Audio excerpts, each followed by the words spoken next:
Congratulation মারু, শুনলাম সরকারি চাকরি পেয়েছো, শুনে খুবই ভালো লাগলো, আমি খুবই খুশি হলাম।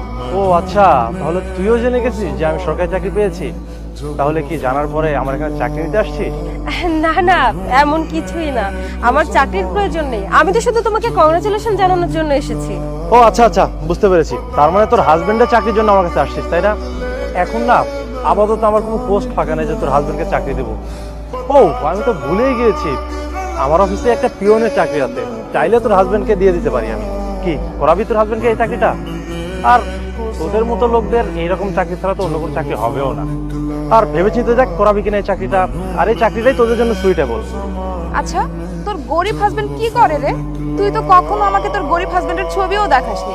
নিশ্চয়ই পছন্দ হবে না তাই দেখাসনি, তাই না? যাতে তুইও লজ্জা পাস। আর কি আর করবো, তোর হাজবেন্ড অবশ্যই গরিবই হবে, নইলে তো ছবি তুই আমাকে কবেই দেখাতি। মনিপ, তোর নিজের দিকে তাকা, তোর এই অবস্থা কেন? সেই ভার্সিটি তোর সাথে একসাথে পড়াশোনা করেছি, তারপর তোর সাথে দেখাই হয়নি। তখন তোর পেছনে অনেক ঘুরেছি, অনেক ভাও দিয়েছি, তো তুই না কখনো আমাকে দামই দিস নাই। কি ভেবেছিস এখনো তোকে ভাও দিব? কখনো না, এখন তোকে ভাও দেওয়ার প্রশ্নই ওঠে না। আমি পুরোপুরি চেঞ্জ হয়ে গেছি। বাই দ্য ওয়ে, তুই কি জানিস আজকে আমার বাসায় কে আসতেছে? এই শহরের সবচেয়ে বড় ম্যাজিস্ট্রেট, যার ছবি আমরা টিভিতে দেখি আর ওই যে বড় বড় পোস্টারে লাগানো আছে। তুই দেখবি কিভাবে, হয়তো আমার নামটাম শুনেছিস আর কি। একটা কাজ কর, 10 থেকে 15 মিনিট এখানে দাঁড়া, আসবে, ওনার সাথে তোকে পরিচয় করে দিব, বলবো তুই আমার বাসার কাজের লোক, তাহলে হয়তো বা সে বিশ্বাস করবে আর কি। আচ্ছা ঠিক আছে, যেমন তোমাদের ভালো মনে হয়, আমি এখানেই দাঁড়িয়ে আছি। হ্যাঁ, মারুফ ঠিকই বলেছে, স্যারের তো আসতে 10 থেকে 15 মিনিট সময় লাগবে।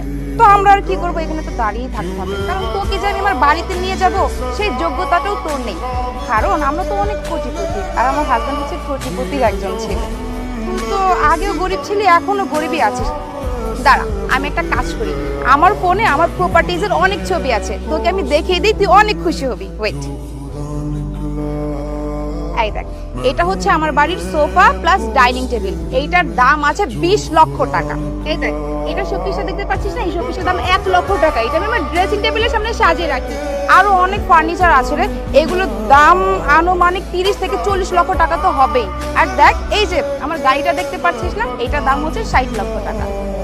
আর এই সামনের রোডে আমার বাড়ি। তোকে তো বাড়িতে নিয়ে যেতে পারবো না, তাই তুই এখান থেকে দূর থেকেই দেখে নিস, কেমন?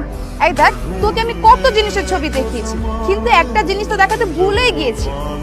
এই যে আমার হাতের ওয়াচটা, এটা লাস্ট মান্থে আমার হাজবেন্ড আমাকে গিফট করেছে। আর এই ওয়াচের দাম কত জানিস?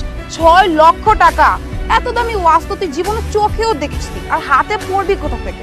এত দামি জিনিস তুই কখনো পেয়েছিস নাকি? জানিস, তোকে দেখে না আমার মাঝে মাঝে খুব আফসোস হয়। তুই কলেজ লাইফেও গরিব ছিলি, তুই এখনো গরিবই আছিস।